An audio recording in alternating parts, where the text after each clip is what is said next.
This is Morning News today on ANC. It's Election Day. We're coming to you live from the NEF Center. That's the IEC's National Results Operations Center here in Pretoria. Well, it is quiet at the moment, but in just a couple of hours it's going to be chaos here. But in less than 45 minutes it's going to be chaotic at some of the polling stations this morning. That's where South Africans are going to make it happen. Well, political analyst Lumkile Mondi is with us this morning to talk about the expectations of this election. Lumkile, good morning. Good morning, Yes, you're going to be spending a couple of hours with us. So, this election, have you felt any excitement? We've been talking about this for weeks now. Has there been as much excitement as we've seen in previous years, or has it somewhat been dampened down this year, do you feel? It's been very interesting, Uveka. Remember that with the cost of living, that's gone very, very high. More importantly also, how the youth has come out to really register itself that the existing political elite is seen to be living far beyond its means. And in that regard, them occupying the parliament with the age that they've seen, that perhaps it's an opportunity for the youth to rise. So it's going to be quite interesting, because we saw last year, if we compare us with Malaysia, for example, last year, at the same time in May, where in Malaysia, similar issues, rising cost of living is in South Africa, really an elite that is very opulent, like the South African elite, and the youth coming out to reject that style and voting in numbers for an older generation led by Mahathir Mohamad.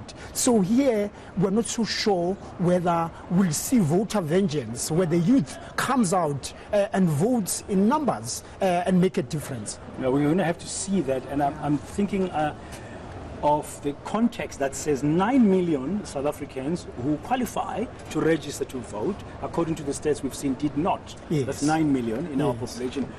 And 6 million of them are younger than the age of 30. Yes. I mean, that should worry us, because that's the people who should take this country into the future.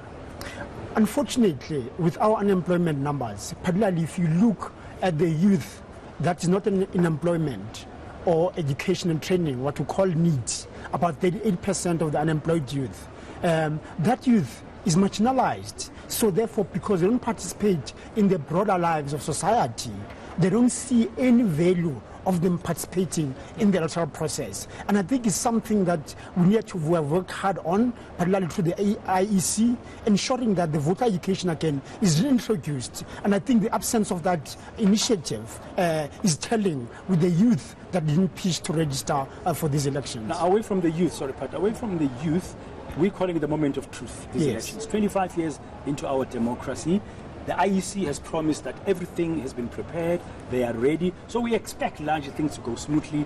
We've seen a deployment of thousands of police, soldiers, local metro police in so-called hotspots and other areas. So in the back of all of these problems that you're saying about young people, but just generally, we should be today seeing whether or not our democracy can stand up to the test of any kind of pressure.